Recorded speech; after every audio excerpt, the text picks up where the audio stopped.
I call the regular meeting of the Milliken Board of Trustees for June 28, 2023 to order. Please rise for the Pledge of Allegiance. I pledge allegiance to the flag of the United States of America and to the republic for which it stands, one nation under God, indivisible, with liberty and justice for all.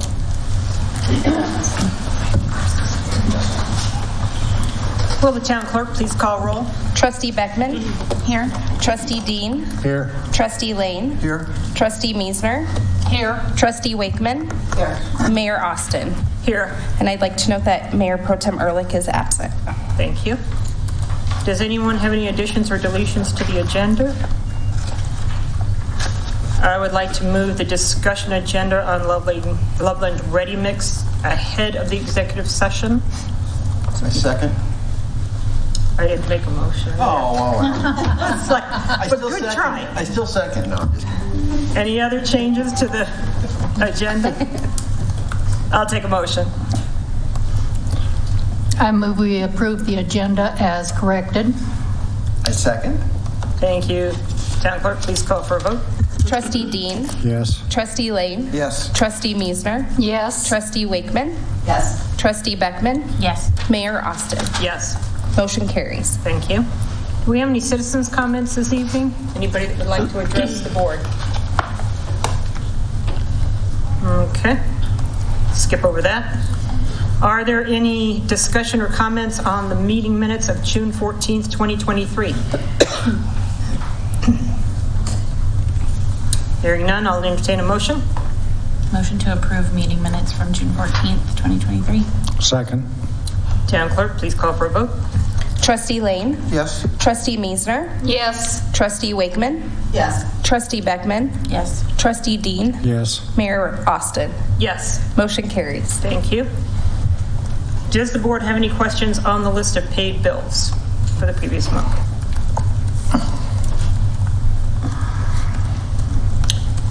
Hearing no questions, we'll move to the town administrator's report. Administrator Powell. Yes, thank you, Mayor. So we received some great news today. We have been awarded the Transportation Alternatives Program grant, so the TAP grant that we applied for after we did not receive the Safe Routes to School grant.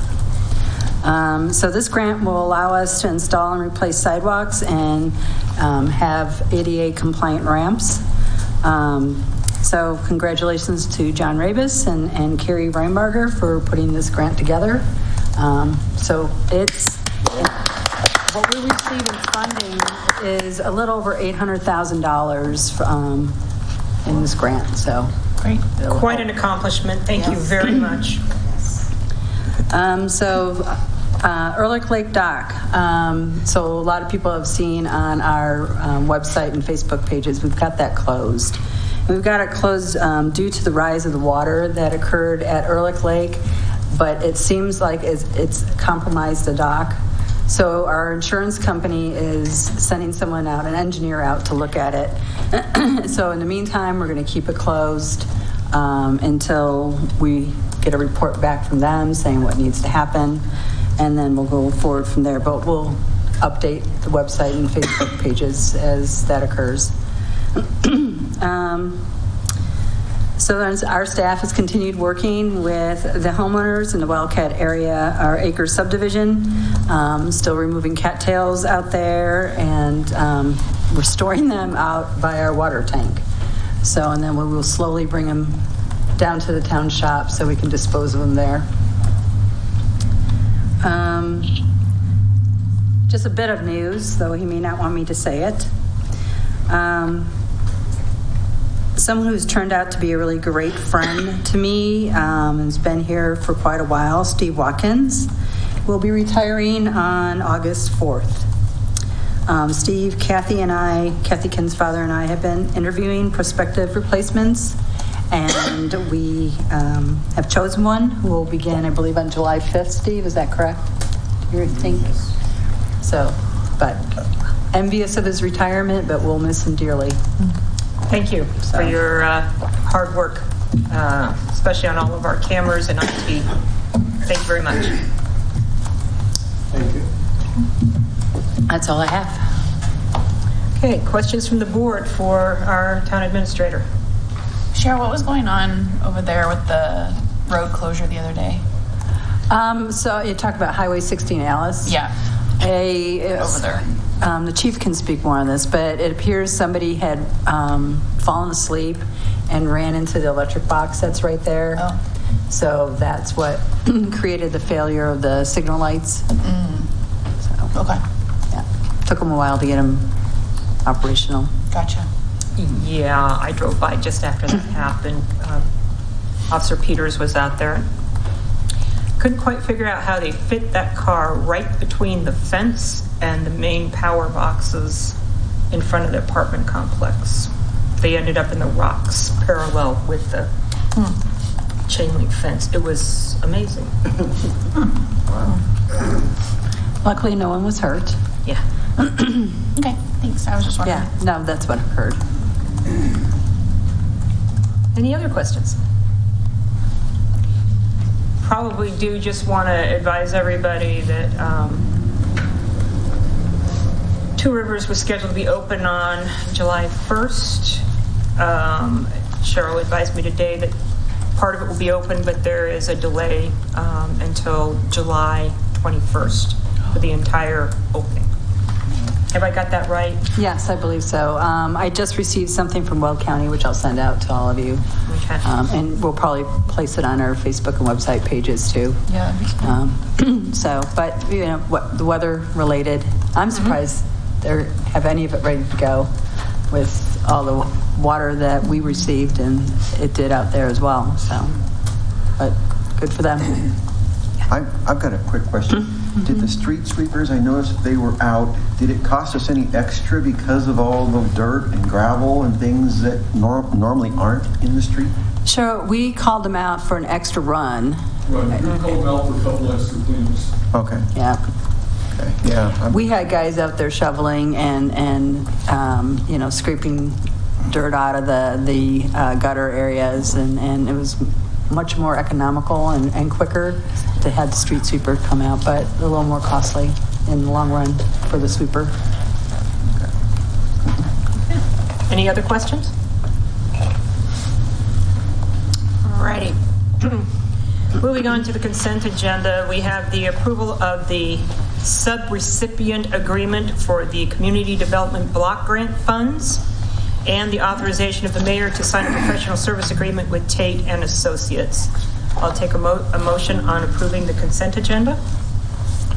I move to approve the consent agenda. A second. Town clerk, please call for a vote. Trustee Meisner? Yes. Trustee Wakeman? Yes. Trustee Beckman? Yes. Trustee Dean? Yes. Trustee Lane? Yes. Mayor Austin? Yes. Motion carries. Thank you. First item on the action agenda is approval of the 2022 audited financial statements, presenting as Wade Nickerson, Finance Director. Good evening. Excuse me. This item is to get board approval on the 2022 financial statements. Every year, we're required by law to have our financials audited. Haney and Company did the audit this year. This is the second year we've worked with them, and so I'm going to introduce Ty Holman and Abby Irvine, and they're going to give us a little presentation, give you some highlights on what's in those documents, and then we'll ask for the board approval at the end of that.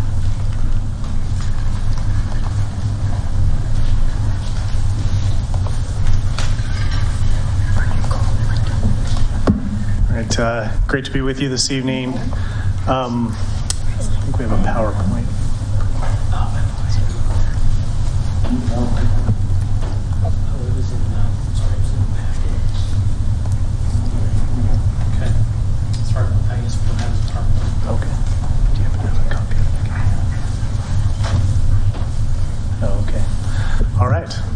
So we have a PowerPoint, but we're, oh, there we go.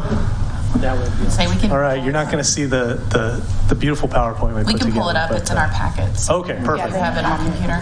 Okay, that sounds good. Well, I'll run through this, and this is a great opportunity to be with you this evening to talk a little bit about the 2022 financial statement audit of the town. I'll run through. We're going to run through a few things this evening. I'll talk a little bit about our engagement team, our audit procedures. Abby will cover some financial statement highlights, required communications, corrected and uncorrected misstatements, and then I'll do a little wrap up after that, and then we can answer any questions that you all might have. Our engagement team, my name is Ty Holman. I'm the lead audit partner on the financial statement audit. Abby Irvine is the audit manager on the annual audit. In addition to the two of us, I believe we had 3 or 4 staff that assisted in the financial statement audit, and that's who makes up the team. Our contact information we've provided in there, so should you have any need to contact us, we are engaged by the board to perform the annual financial statement audit.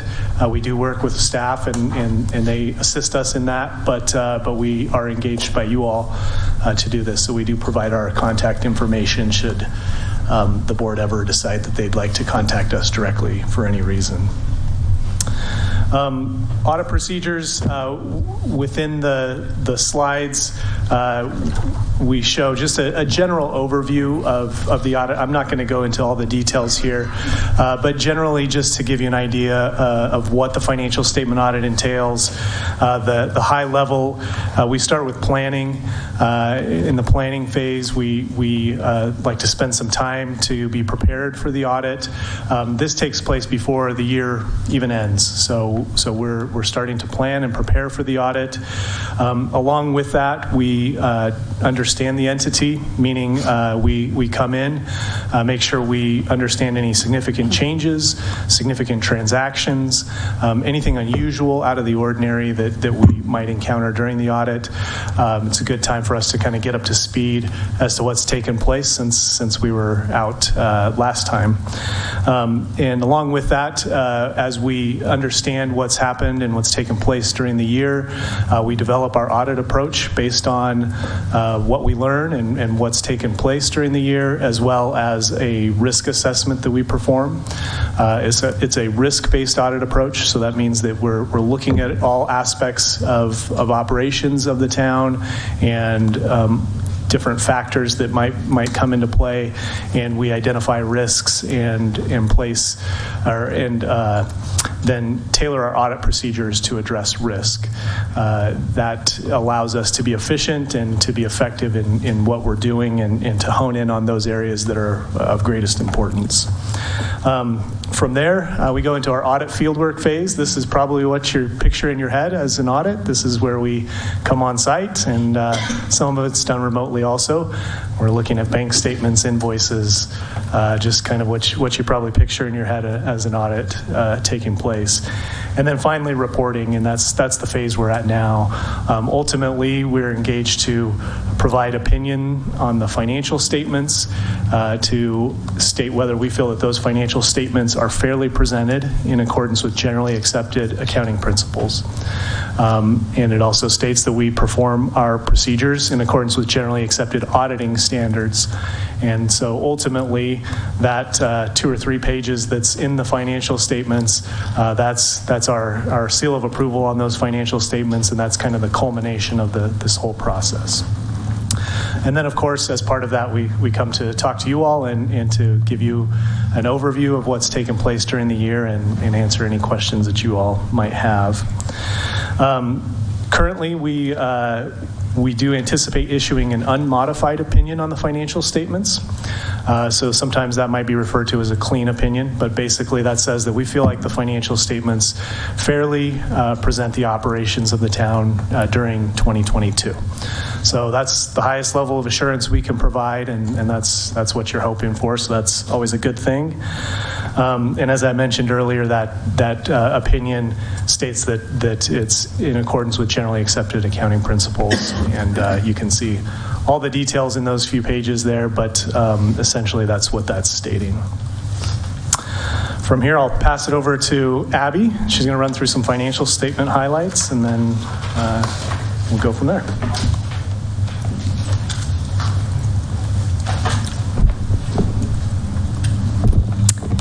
Thank you. So I'm Abby Irvine. I'm the audit manager with Heaney & Company. I was on site to perform the audit this year. Thanks for having us. I'm just going to go over some financial statement highlights that you'll find in our presentation.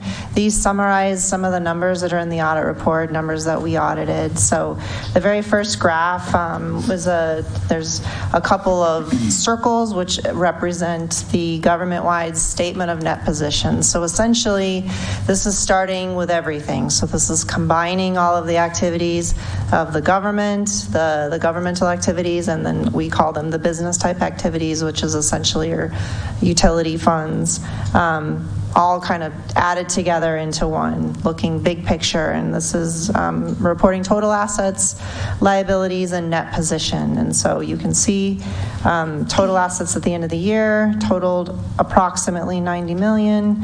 Liabilities are about 9 million. There's some other amounts in here that are unique to government called deferred outflows and deferred inflows. Those essentially represent just amounts that are going to either be received or paid in the future.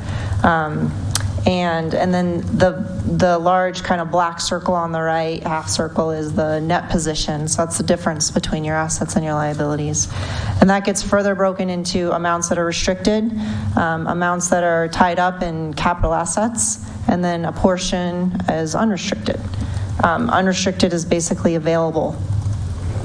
And so these are also reported in the financial statements, but just graphically wanted to display what that looks like.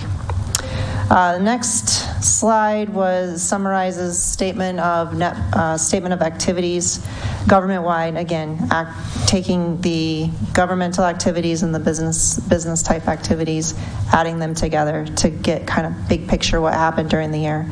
So this summarizes your revenues and expenditures. There's various categories of those that we look at. So general revenues is going to be like your property taxes, sales taxes. Charges for services are basically going to be what you charge for your utilities. There's grants in there as well, and then expenses that offset those. So combined, there was an increase in net position, that's what we call it, of about 3.9 million. So that's the activity for kind of both government and business type. There's reports in the financial statements that shows how those break down individually, but an increase. Next slide was governmental fund balance sheet. So for an audit, we look at various components of the government, and so we're going to look at the government as a whole. We're going to break it up into pieces, and so the funds are a big piece that we look at. The governmental funds are basically, when you're going through the budgeting process, you're budgeting for all your funds. That's where these activities are. So this is going to be all the various funds of the town, except for utility funds. So this is going to be the general fund, and then any special revenue funds, debt service funds, capital project funds, things like that. And so those are measured on a different basis as well. So those are more of a current focus.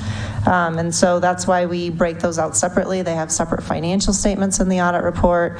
They're required to be measured separately. And so that's why you'll see various sets of financial information within that audit report, because we're required to look at everything in total, and then broken out, and then they're measured on a different basis. So again, these are kind of more measured on like a budgetary basis without any sort of long-term amounts reported, such as capital assets or long-term debt. That's the difference in these.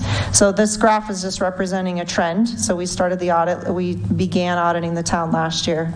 And so we've got 2021 and 2022 presented just for comparative purposes. And you can see total assets are increasing, went from about 14 million to 18 million. Liabilities went up a little bit from 4.7 to 5.4. This also includes we call them deferred inflows, but it's property taxes that are assessed and collected in the future. And then fund balance, which is what's the difference between those two numbers. Total assets minus liabilities equals the fund balance, and that increased about $3 million. So within fund balance, there's certain restrictions as well, and you can find those details in the audit report. The next slide talks about proprietary fund financial highlights. So proprietary funds are the same as your utility funds, water, sewer, trash, stormwater. The assets, it summarizes assets, liabilities, and net position. Not a big change year over year. Certainly net positions, the big black bar on the right, and that's the one you want to monitor. Assets are growing a little bit. Fund net position grew a little bit as well, about $2 million year over year. The governmental fund financial highlights the statements of revenues, expenditures, and changes in fund balances. This is essentially the revenue, expenses, and then the change in fund balance for the year, comparing 21 to 22. You can see revenues increased. There's a big kind of increase in sales tax, I believe, in the last year. Expenditures also increased a little bit to $6.8 million. So the change in fund balance was different from 2021 to 2022. It went down a little, but still positive. So it's still increasing.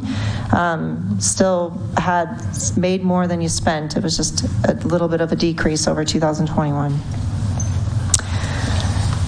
And then the business type activity financial highlights the statement of revenue, expenditures, and changes in net position. Again, these are your utility funds and the activity in those. And a trend from 2021 to 2022. So revenues increased slightly, expenditures increased slightly. The big change here is a line item that's classified as capital contributions and transfers that went down. A lot of that's tied to development activity. So when development activity is down, the revenue is going to decrease. Still an overall increase in net position. Last year it was 2.8 million. This year it's 1.8 million. So still positive. Within the audit report itself, it's a really big report, so I just kind of want to walk through. We're not going to go through the audit report, but it's laid out with the financial statements at the beginning, and then the significant accounting policies are in there, and those basically describe in a little bit more detail the numbers that you find on your financial statements themselves. So those kind of tell the story of what's behind those numbers and why they're there and how they're measured. Capital assets are described in Note 6. The reason we point that out is that's just it's a more significant area of the town. It's an area that we dig into, we look at a lot. Same with long-term debt, although there's not a lot of change there, but it's an area that has a lot of disclosure that's required, and so that's pointed out in Note 7. And then for each fund of the town, there's a budget to actual schedule. Those are found in various pages of the audit report. One area I wanted to point out that there was one fund over budget this year, the trash fund, $10,000, so not a significant amount, but we do spell that out in the audit report when a fund is over budget. Next, I'm going to go through required communications. So these are the communications we're required to provide the town. We'll be providing a formal letter when the audit is officially issued, and we're just going to kind of go through that today. There was a brand new accounting standard that was in effect this year. We call it GASB 87. For non-government accounting people, it's the leasing standard. So previously any sort of operating lease would have been just expensed. There would be, a little bit of disclosure around that. With this new standard, operating leases go away, and so now they're called right-to-use assets. So we are reporting an asset for that, and a right and a lease liability. So now it's gonna be on the balance sheet, basically. The expense still hits the financial statements just like before, but it's spelled out a little bit clearer now. Yes. So that would be our leased vehicles that you're talking about? Yeah, so you've got two types of leases, basically. You've got your leased vehicles, and those have always been reported as assets and liabilities. Those qualify to be, previously those were capital leases. They still are going to be reported that way. And now your leased heavy machinery, which didn't qualify to be considered a capital lease based on the lease terms, those are now on the balance sheet as well. So essentially the accounting is the same as a capital lease. You're putting an asset on the books, you're amortizing it down. You're putting a lease liability on the books, you're reporting it, and you're amortizing that down as you make payments on the lease. So now they both get the same treatment, and they both they're kind of classified differently on the financial statements, but they're both going to be presented as assets and liabilities, and that's the difference. So if you remember last year, we had a little discussion on the heavy machinery equipment because they were considered capital leases previously, and they didn't really meet the definition of a capital lease. And now that accounting guidance is kind of sunset, and so now all leases, if they meet the definition of the guidance, will be capitalized, and a corresponding liability will be reported. There's some language in there where if it's short term or if it can be canceled, then it may not meet the definition. You wouldn't have to do it. But by and large, if it's more than a year, we're seeing that those will now have to be reported on the financial statements. Okay, thank you.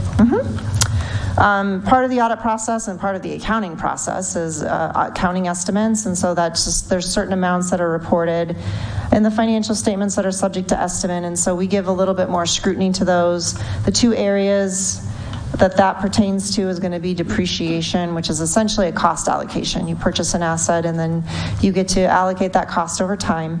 So we just make sure that cost allocation makes sense, it's consistent, it's reasonable. And then regarding participation in a pension, you report your portion of the pension on the financial statements of the town, and so those kind of numbers are put together by actuaries. We're not actuaries, but we make sure that those calculations were performed. It was performed by somebody that's qualified to make those determinations, and then we assist with getting the numbers into the financial statements. So you would just have to report your portion of those numbers in the financial statements themselves. There were no disagreements this year as we went through the audit process regarding any sort of procedures or accounting methodology. No difficulties in performing the audit this year. We're not aware of any consultations with any other accountants regarding positions or accounting matters. As kind of part of the normal audit process, so right now the audit's in draft form. We will be issuing or requesting a management representation letter be signed. Once that is signed, we are able to move forward with issuing a final audit report. The audit's required to be filed with the state, the Office of the State Auditor, by July 31st. And so we're in really good shape to get that done by the deadline. That's just kind of the next steps to be able to finalize this and move forward with getting the audit filed with the state. Just a couple other matters regarding, this is spelled out in the audit opinion, but there's certain schedules that are considered required supplementary information.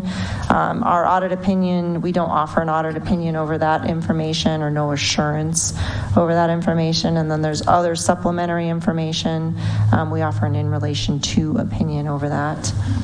And then regarding single audit, so a single audit is required if the town receives more than $750,000 of federal dollars and expends it in 1 year. So there was no single audit. Just want to remind everyone, you did receive the ARPA funds. That came in 2 tranches. 2022, you received the second half. 2021, you received the first half. The government has kind of carved out a special audit that you're able to get once you decide to spend those funds. It's called the Alternative Compliance Exam. So what that means, we won't have to do a full single audit.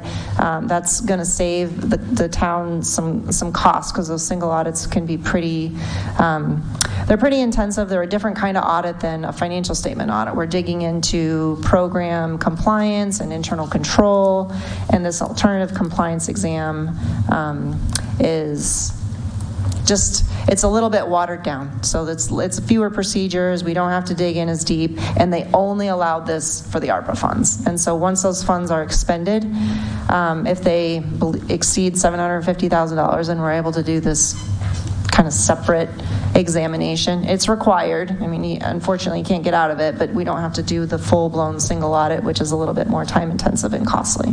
So, next, uncorrected misstatements. So this is just if there was any sort of adjustments that we proposed to the town that weren't posted, we would disclose those here. There were none.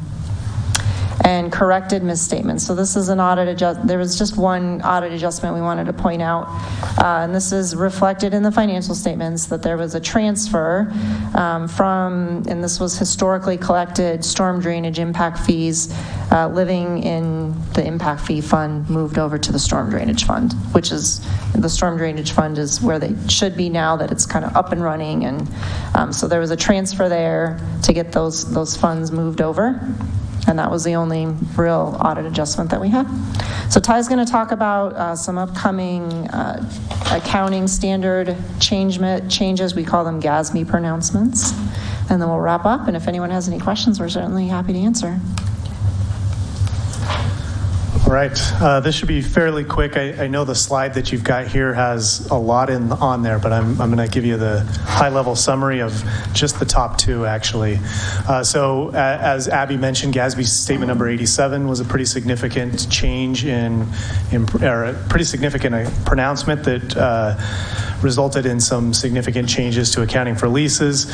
We want to just give you a preview of what's coming up next year. So statement number 94 is public-private and public-public partnerships. This takes effect for the next reporting period.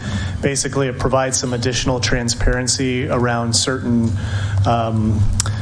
basically certain agreements or certain partnerships that may be out there that didn't quite fit the definition for accounting that's currently in the standards, and so they kind of capture those in this new standard. I don't know, I don't anticipate this having significant effect on the financial statements of the town, but just so you know, that's kind of coming, and the idea is to provide some additional transparency around those types of partnerships and make sure that they're consistently accounted for across various entities. The second one that I will mention that is a little more significant is statement number 96. This is subscription-based IT arrangements. So essentially, we just talked about leases. This is the subscription-based IT arrangements version of leases. So lease arrangements, or excuse me, IT arrangements where you have a subscription for IT services that go over multiple years. In the past, those would just be expensed as incurred. So as you paid that monthly or quarterly invoice, it was expensed at that point. This new standard actually requires an asset to be recorded for that future use of the subscription, and then a related liability. So it goes on the balance sheet, and the idea is to provide additional transparency as to those assets and what's available out there and being used by the town in terms of subscription-based IT arrangements. The others I won't mention, but those are included there. We'll discuss those next year. So, finally, the last part is just any questions. We're happy to answer any questions that you all might have related to the audit or related to anything else you might like to cover while we're here. Okay, so a little clarification. You said that our position improved by about $3.9 million, primarily due to sales tax and investments. But our investments only increased about $505,000, and our sales tax only went up $164,000. So is the rest of that attributed to holding the line on expenses, like almost I can $2 million? take a look here. So How do we get that? the next item on the agenda is where we're going to spend all that $3 million. So we have a lot. We had a lot of capital projects that we didn't finish last year. A lot of in the governmental fund would have been like County Road 23 3/4.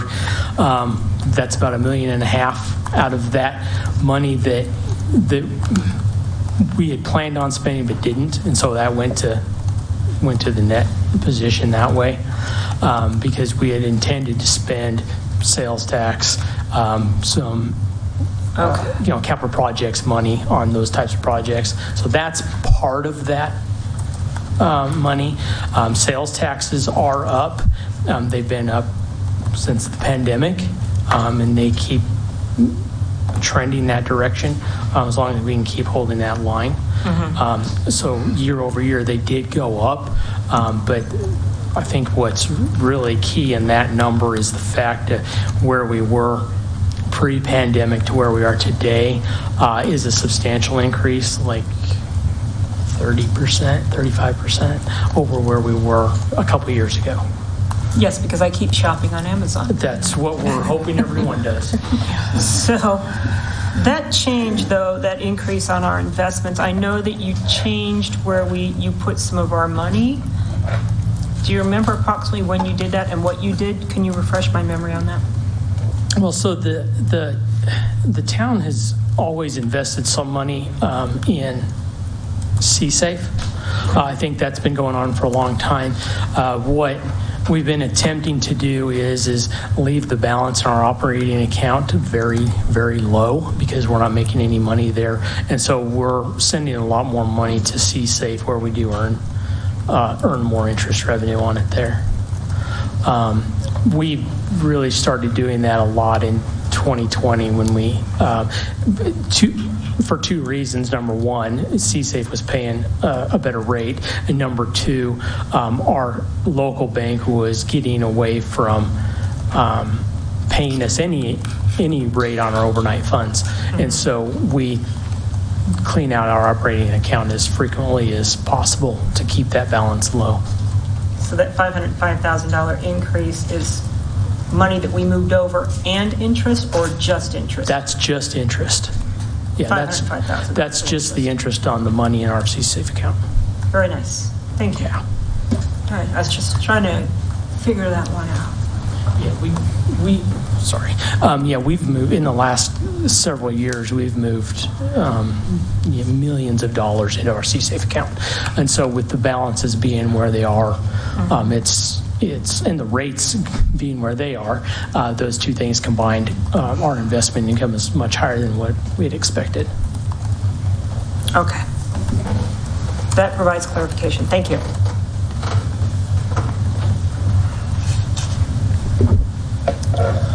Right. Happy to answer any other questions. Trustee Wakeman? No questions. Trustee Lane? I have no questions. Trustee Meisner? No questions. Trustee Beckman? No questions. Trustee Dean? No questions. Okay. I think that we have exhausted all questions. All right. Thank you for coming tonight. Yeah, thanks for having us. Thank you. Okay. All right. If there are no further questions, I'll take a motion. I move to approve the 2022 financial statements and submit a copy of those statements to the state of Colorado. Second. Town clerk, please call for a vote. Trustee Wakeman, Yes. Trustee Beckman, Yes. Trustee Dean, Yes. Trustee Lane, Yes. Trustee Meisner, Yes. Mayor Austin. Yes. Motion carries. All right. Let's spend some money. Next item on the agenda, Mr. Nickerson. This is a public hearing for consideration and approval of resolution number 23-12 budget amendments. Wade Nickerson, Finance Director. Since this is a public hearing, the time is 7:24, and I'm opening the public hearing. Please proceed. Yeah, just for a little background on this item. So this is to amend the current year budget, the 2023 budget. The easiest way to describe these changes is on the summary attachment. We had some expenditures as well as some revenues that we weren't expecting. We got a grant in the police department that we budgeted both an expense and a revenue for. But the bulk of what is going on with this budget amendment is we budgeted for projects in the last fiscal year in 2022. We started some of those projects, and what we want to do is we want to finish those projects this year, and so we're going to carry over the money that was unspent in the prior year. We'll reappropriate it with your approval, and then we'll finish those projects in the current year. And I'd be happy to take questions on that. I'll let the board ask questions first. Trustee Dean, any questions? No questions. Trustee Beckman? No questions. Trustee Meisner? I have no questions. Trustee Lane? No questions. And Trustee Wakeman? No questions. Okay, really quickly, Mr. Nickerson, can you tell us on the senior bus purchase, we had to allocate an extra $4,000 on that. So is that $99,000 including that $4,000 or not? Yes, so yeah, the bus, I should have pointed that out since that one did change at the last meeting. So the $99,000 includes the additional money for the new pricing quote on the new van. It also includes the $79,685, the revenue part. Our grant that we're going to receive also is going to go up by a little bit. And so those numbers include the update, not only the carryover portion, but also the additional funding and expenditure associated with that bus. Okay. And I know that do we look like we're on track with the Cherry Street project to come in under budget? I see we've got our $500,000 adjustment on here. Yeah, so the Cherry Street project, so we think we have it nailed down about where the project is going to be. We need to allocate the revenue for that. So the Stormwater Fund doesn't have enough money to complete the project, and so that's why the additional transfer from the Capital Projects Fund is listed there, so that we can complete that project. That $500,000 transfer, it's an estimate. I'm hoping it's high because I wanted to make sure we were covered versus me standing here in December asking for more money for that project. Yeah. But this way, if we don't need the money, we leave it in the Capital Projects Fund. But we just want to make sure we get that project finished and have the funding to do so. Yeah, we kind of have our eye on that Cherry Street project. Yeah. I think a lot of people really have their eye on it. I don't want it to be stalled out because I didn't put the right papers in front of the right people. Okay, thank you. Any final questions on this before I ask for a motion? What's the total cost on the Cherry Street project estimate? 1.8. Yeah, it's about 8.6. Yeah. Okay, thank you. And then I'm just going to mention one last thing on this. So we've had some unforeseen expenditures related to the flooding around town. These aren't, those costs aren't on here, partially because we're not finished with those issues yet. So you'll probably get to see those later in the year for an additional amendment. I just didn't want you to think that those are hidden in here anywhere, because those numbers are going to come in and they'll be substantial to our budget. You smiled when you said that. Okay. Any final questions? I have a question on the resolution before we approve that. Okay, so it's 7:29. I'm going to close the public hearing. Before I take a motion, Trustee Wakeman, your question on the resolution? I'm just wondering why the numbers are not spelled out in the resolution, or does the documentation become an attachment to that resolution? Because the resolution does not say that, and I just feel like it would be a little bit clearer if that was part of the resolution. So the resolution spells out that the numbers are reflected in the attached budget adjustment summary. And so that page that has all the details is a part of this, becomes a part of the resolution. It's the third paragraph from the top. Spells it out that is an attachment to the resolution. Any other questions? Hearing none, I'll take a motion on the matter.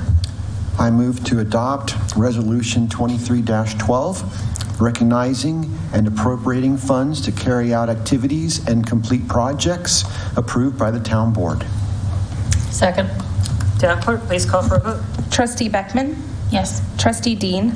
Yes. Trustee Lane? Yes. Trustee Meisner? Yes. Trustee Wakeman? Yes. Mayor Austin? Yes, Motion carries. thank you. Thank you. Madam Mayor, Yes. I understand what you were saying. However, I think I would like to see those numbers incorporated in the resolutions in the future, because it'll become easier for future people to look back and find those in the resolution rather than a reference. Okay. I'll see if we can work that in. Thank you.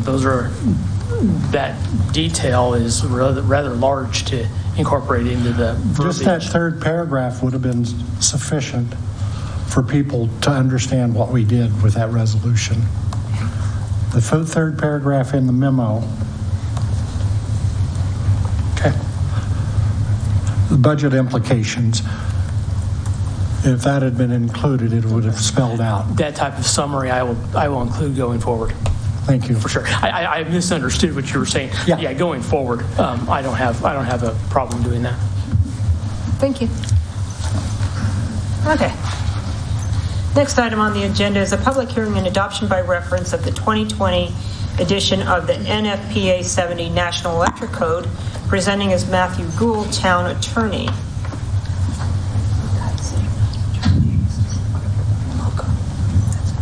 Thank you, Mayor. Do you want to open the public hearing? Oh, yes, it's 7:32, and I'll open the public hearing. Thank you.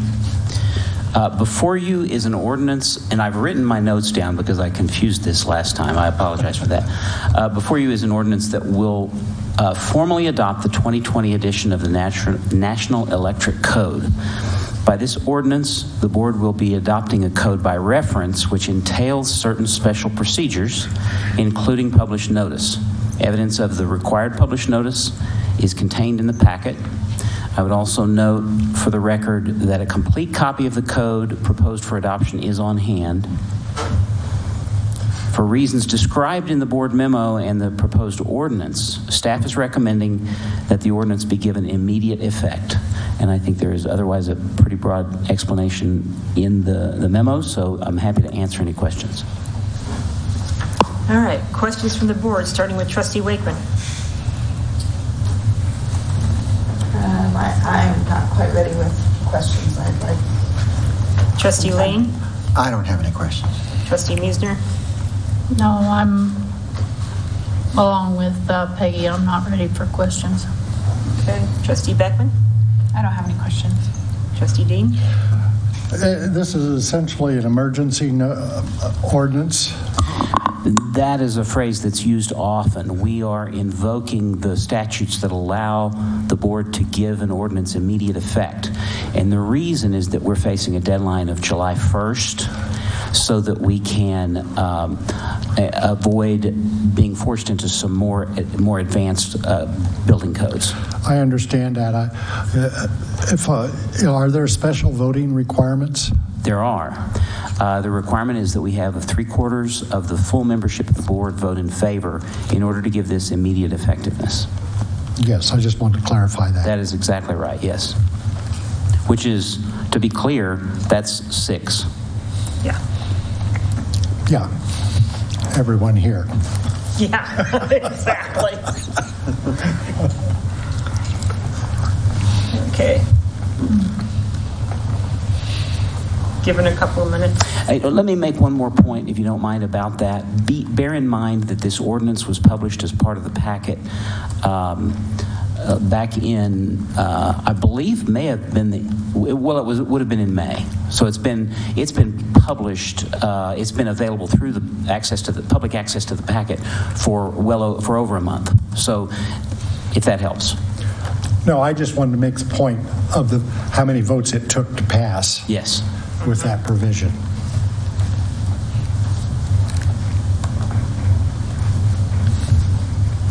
So I'll give it another moment.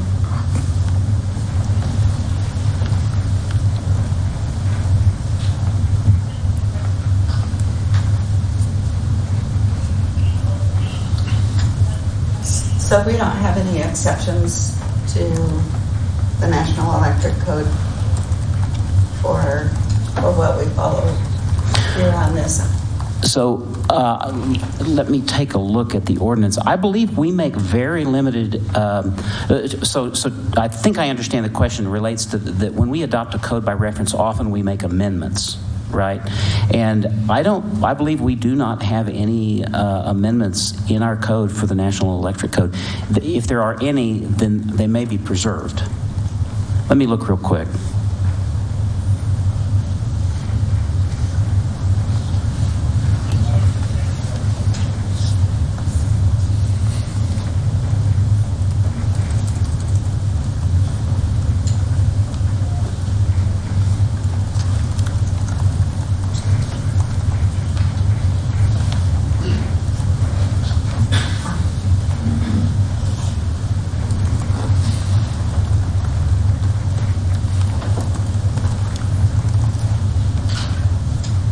Good evening. My name is Jose Gonzalez, building official with ProCode.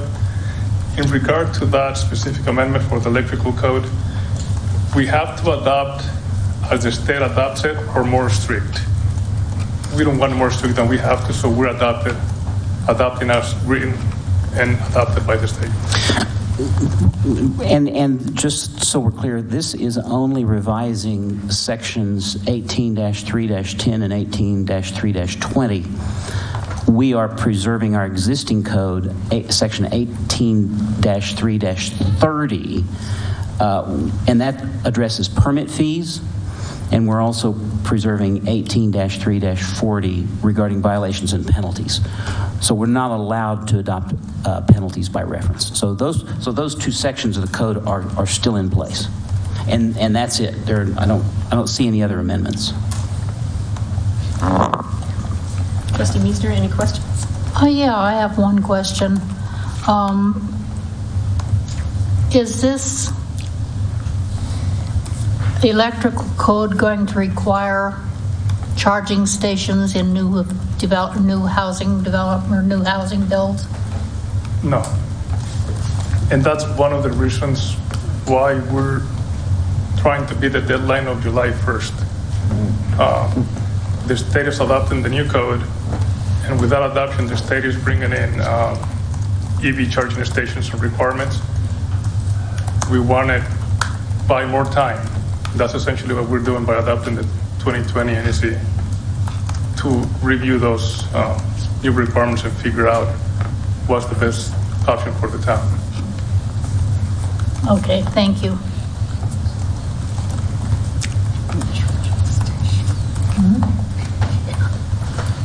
Yeah, they're expensive. I know. All right. Any final questions? Yes, Trustee. Just another clarification on it taking effect immediately. Do we need to include that in the motion? That is a good question. The essential requirement is that the reason be stated in the ordinance itself, which it is. I believe it's section 5. It is. The requirement is that we state a reason why this needs to be made immediately effective. But based on research, that is not the kind of thing that is easy to challenge at all. It's basically a political decision. So I drafted that language to reflect actually why we're doing this. But it doesn't have to be reflected in the motion as long as it's in the ordinance. Okay, thank you. Okay. Any final questions? We aren't requiring electric stoves, right? No, we're not. No. All right, I'll take a motion on the matter. Do you need to close the public hearing? Well, I guess I could do that because this whole ordinance has just gone wrong. The time is 7:39. I'll close the public hearing. Sorry, Mayor. That's okay. It was fun. Now I'll take a motion on the matter.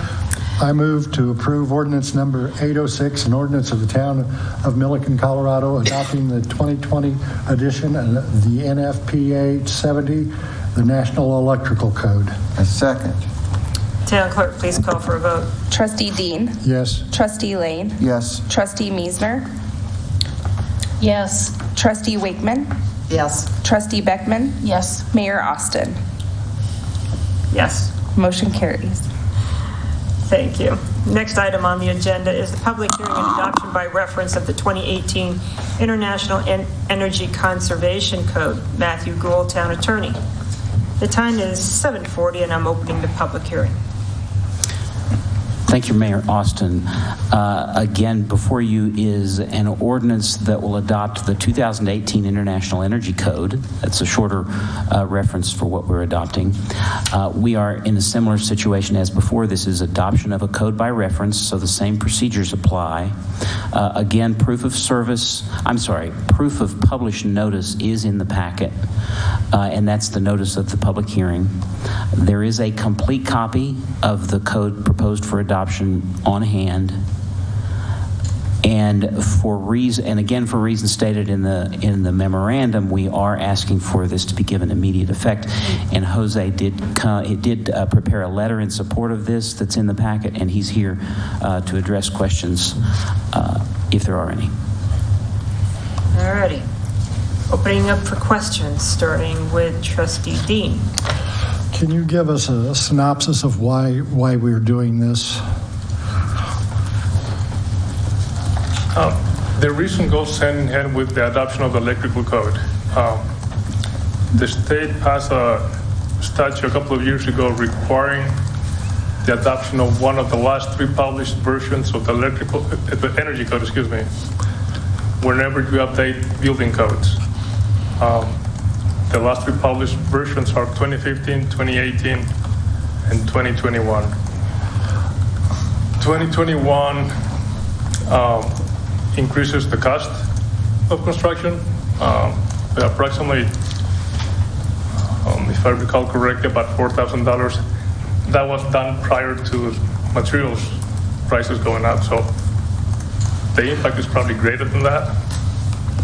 Switching from the 2012, which is currently enforced, to the 2018 creates the least impact and brings the town in compliance with the state regs. If I can summarize, we're adopting the 2018 now so that we're not required to adopt the 2021 here shortly.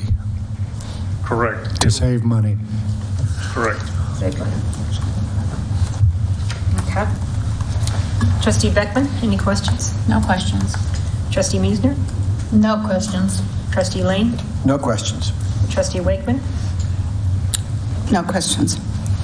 Okay, that one was pretty simple. Hearing no further questions, and there's nobody here for public comment, so the time is 7:43. I'll close the public hearing and take a motion on the matter.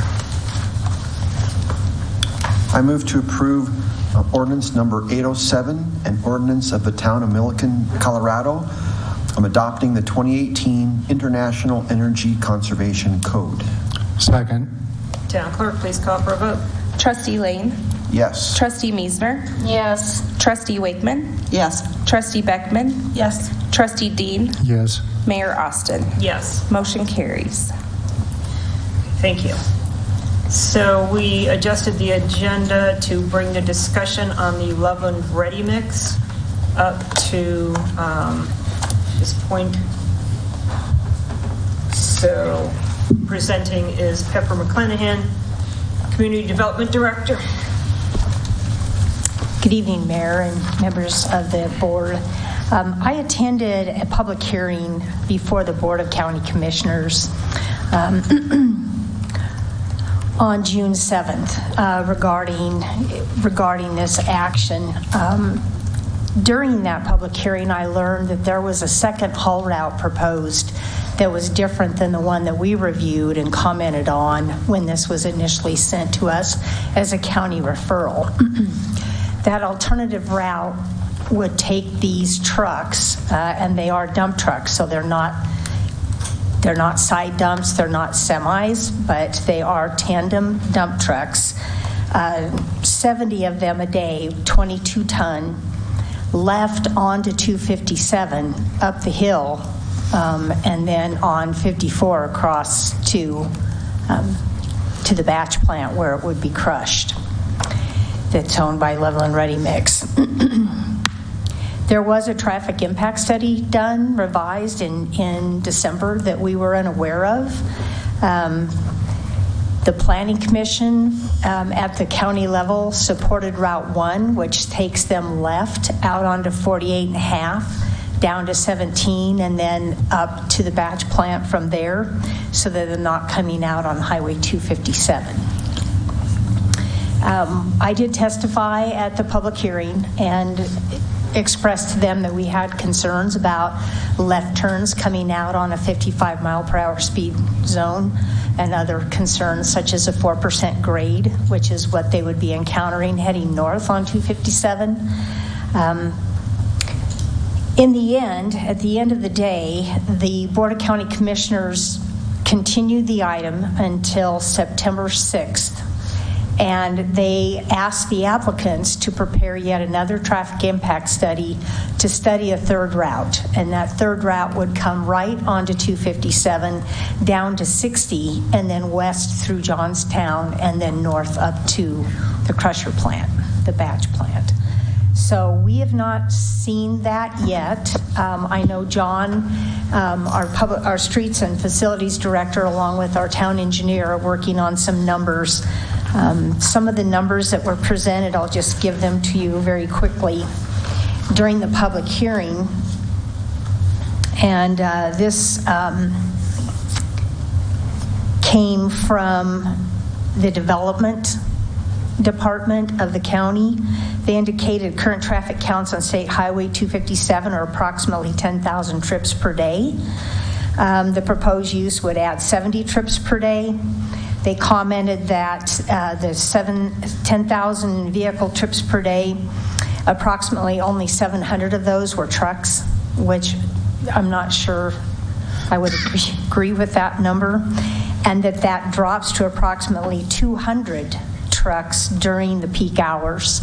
The proposed route would be 6 days, or the proposed hauling would be 6 days a week from 7:30 in the morning till 4:30 in the afternoon, with the last set of trucks leaving at 4:30.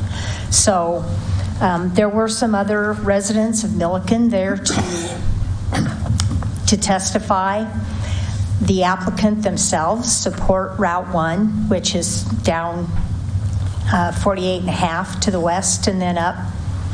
It was, I believe, at the request possibly of an adjacent jurisdiction and possibly the county staff that it be changed to 257 due to pavement design, accommodating that type of traffic, wider shoulders.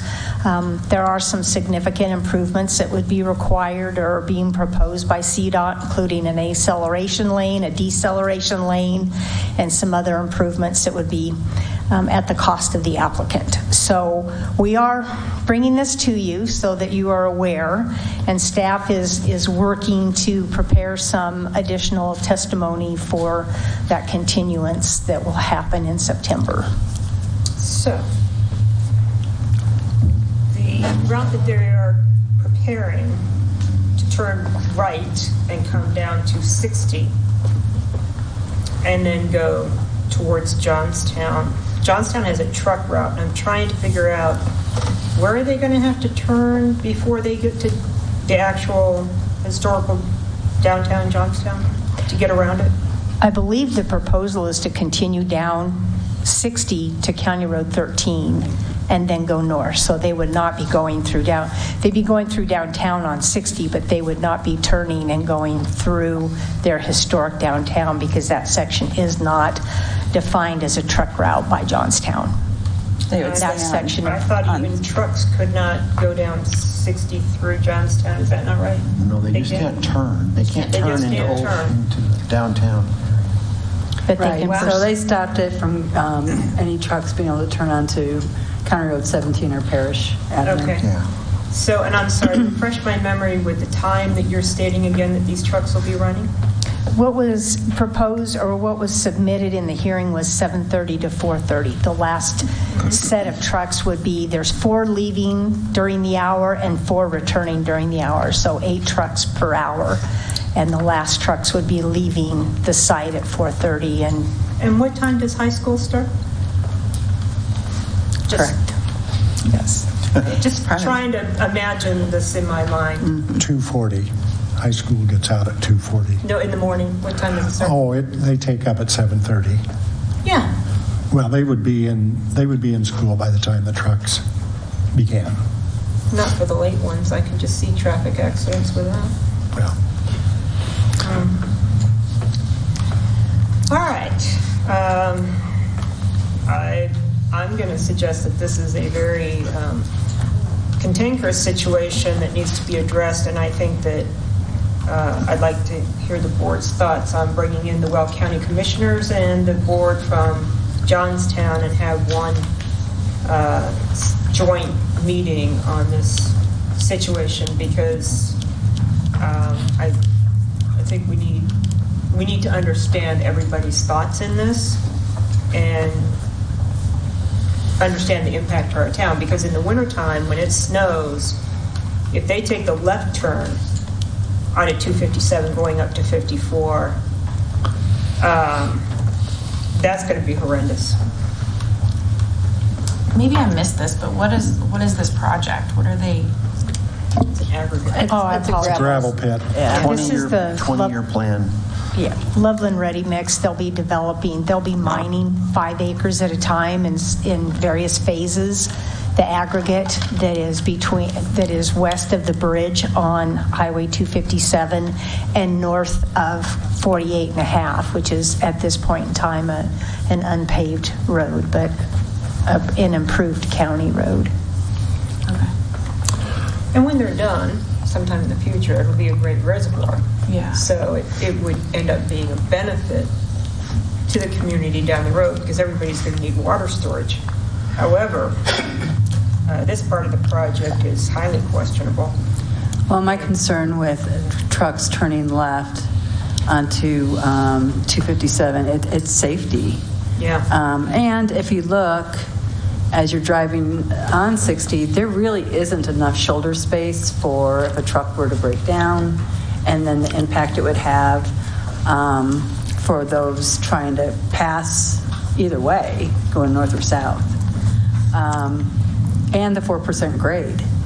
I mean, by the time they get their vehicle up to speed, if you will, they're going to be past the Mad Russian.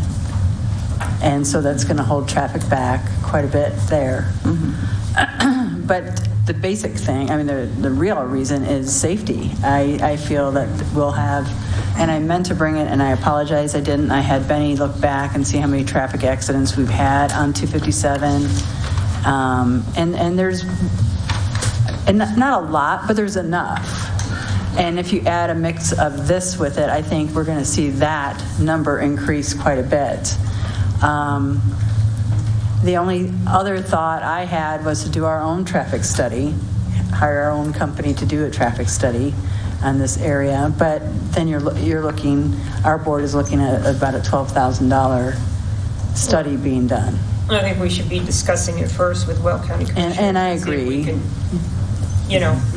make it plain and known, because it's not just, even if we've had some, not a lot of accidents on 257, it's the severity of the accident, because most of the people go off the road and down the side. We even had one of our own employees get clipped and ended up going off the road. And so there's a higher danger factor there that I think you're alluding to. Right. And people are impatient. They're going to try to pass these trucks. And I expressed that during my testimony, along with our concern about the traffic speeds coming down the hill, heading south, where they would be trying to cross, 2 lanes of traffic to make that left-hand turn. So we did have some residents, as I mentioned, testify. I thought it was interesting that the Public Works and the Development Department for the county felt that Route 2 was a safer route. However, I don't think the applicant felt that way, and of course I expressed that we definitely didn't feel that that was a safe thing to do. So we'll see. We've made the applicant aware that we would like a copy of that third traffic impact study so that we can evaluate the third proposed route. And I think the other thing that may be a factor is the cost. If the improvements that CDOT is requiring for Route 2, they're saying approximately $2,400,000 are 100% on the applicant, whereas the cost for Route 1 through the county would estimate in a materials cost of $740,000 to the county, because they would need to do a proportional share. So, between the two municipalities and those types of things, I think that's why the county was recommending Route 2.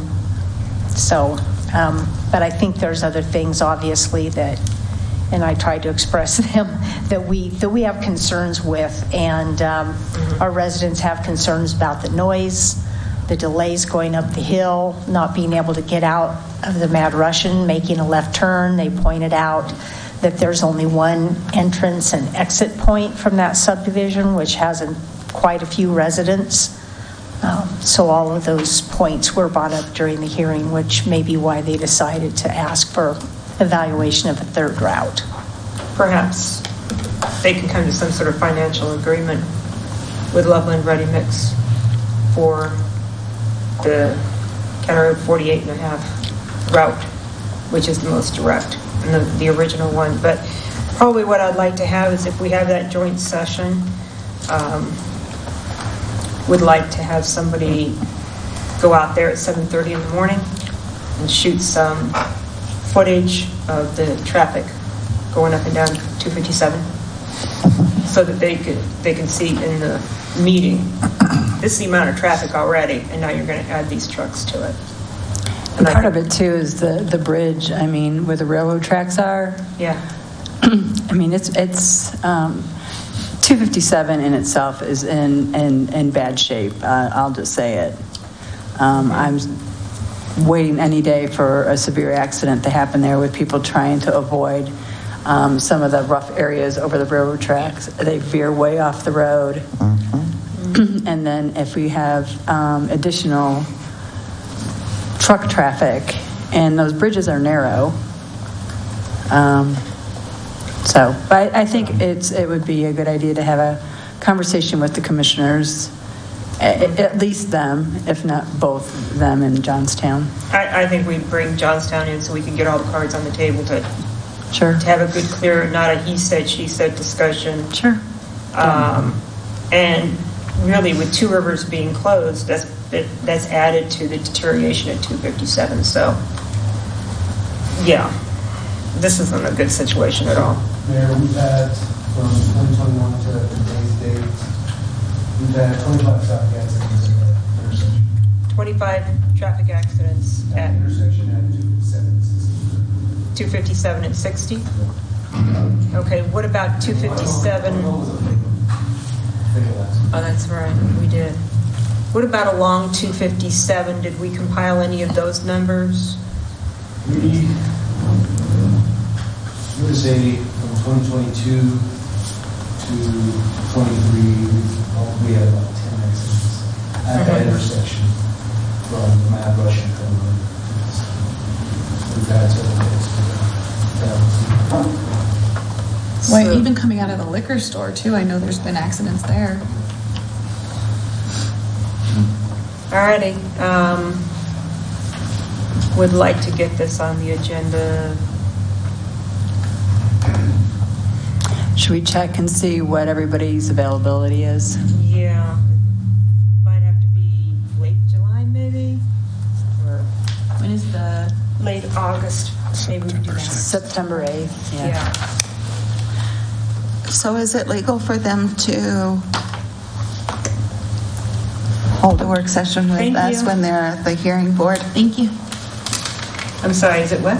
Is it legal for them to hold a work session with us when they are at the hearing board, the county commissioners? It's a discussion, open discussion. They may be in a precarious position because of, it's a hearing, quasi-judicial hearing process that I don't know. I'm wondering. I would agree. Yeah. I think that probably is quasi-judicial, so they probably can't meet. So it could be that we could get staff, county staff. Then staff would be fine. When do they make the decision? September. We need to do it a little bit before that, as soon as we can, if we can at least the two towns get together and talk about it, right? Well, I think it's important to speak with county staff too, because this is one of their roads that, they're preferring Route 2, which is turning onto 257 because of the costs it will be to the county to do County Road 48.5. I will tell you, I did write a comment to them regarding the 257 route as an individual in the Mad Russian. Okay. So it almost would seem to me that they'd be better. I'm sorry, what did you say? That they would be better off to do 48.5 to 17 and then west on. That's Route 1. Yeah. That's Route 1. That is. Or are they going all the way up 17 to 402? That's Route 1. Yeah. Okay, well, that's not what I'm saying. Then I'm saying if they turn, I don't know what the road is, just out of the first left turn out of Johnstown on 17 and go over to 13, because then they wouldn't be on 402 at all. I don't think that's an issue. Yeah, the 402 isn't the issue. It's County Road 48.5 for both the county and Johnstown. Right, but if they went that way, it would keep them off of 60 through Johnstown. Oh, I agree. Right. But that's Route 1. That's the one originally proposed, and 402 doesn't matter. As long as they get over to and above, beyond Johnstown is the real critical piece. If they go down 48.5 to 17, they can go north, and it would be better if they did go up to 48 or 402, because the one before it. That doesn't work. It's a dirt road. And it connects, it makes an L and then connects with 402. So that would be silly. Just north out of Johnstown, on the north. That's County Road 17 that they turn onto. And they goes north, And they yes. cross this railroad track, and there's a stop sign before the railroad track, and then there's a stop sign right after the railroad track to turn on to 17. They'll need to improve that turn, because that's a tough turn. They're going to have to do something there. And maybe improve County Road 40.5. But if they go up 257, they're going to have an acceleration lane going up the hill, so make it wider. And then they're going to have a turning lane coming down so they can slow down and turn. That's got to be pretty darn expensive to widen the road for two more lanes. And possibly a stoplight. They're talking about putting a stoplight at 48.5 and 257 to allow the trucks to turn. You're not listening to what I'm saying. Okay. To turn the first left turn, if you go across on 48.5 to 17, then the first left turn is paved. That's County Road 50. Okay. And it goes over to 13. It does. But if I were driving, I'd want to go up to 402 versus 50 or 52.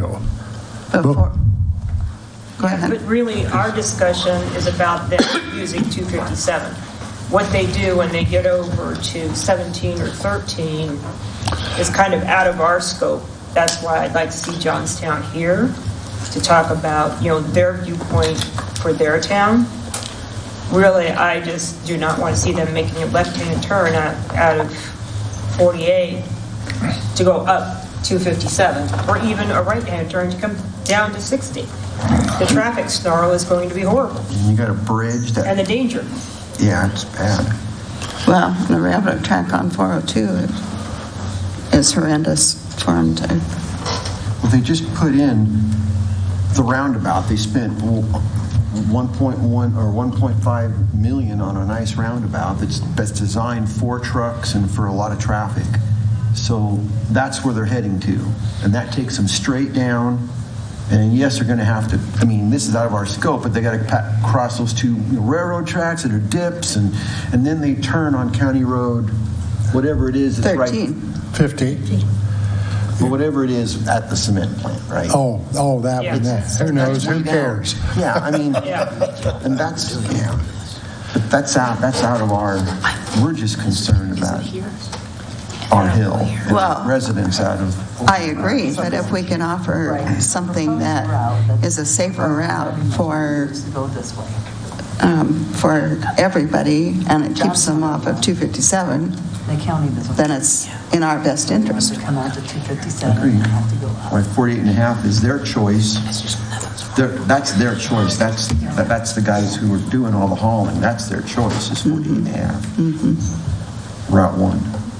So that company wants Route 1, Weld County wants Route 2. Right? Is that what? Correct. Or 3. They're looking at 2 and 3 now. No, the county's recommendation. Was Route Yeah, 2. the department, the transportation department, I read through all of that, and they recommended the 257 north option.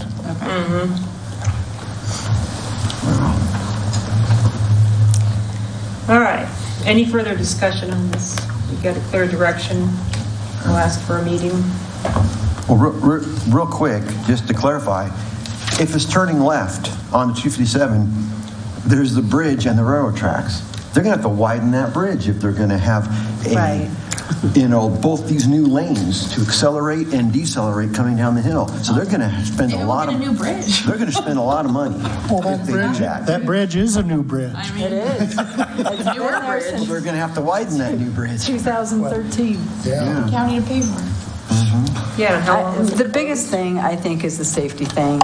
And I think it would be, to make trucks have to go up a hill, it doesn't make sense to me. Yeah, have they driven that? It doesn't seem to make sense at all. So, Route 1 I mean, is a slow rise up. It's a slow. to either add an additional... 17 is a slower Yeah, rise, it's nice and steady. That road's in but it's pretty still good shape. uphill. Right. Yeah. To add an additional lane on 257 to go right makes more sense, or the 48.5 route makes more sense. Yeah. And neither one of those are you crossing traffic, so. We're dealing with that bridge either. If you turn right. Yeah, I don't know if Johnstown's aware, though, if they go right out of there and come down to 60, what's going to go right through their downtown? Well, I mean, Yeah. but those are safer options. They are the safer options, but, yeah. So the preferred route is the one with Loveland Ready Mix proposed in the beginning, which is 48.5. Absolutely. Okay. I do have a summary of the public hearing docket, which I'll circulate to the board. I just received that today, so. Oh, that'd be nice. Appreciate it. Okay. Any final questions or comments? Thank you. Thanks. Yeah, thank you. Next item on the agenda is an executive session. I'll take a motion.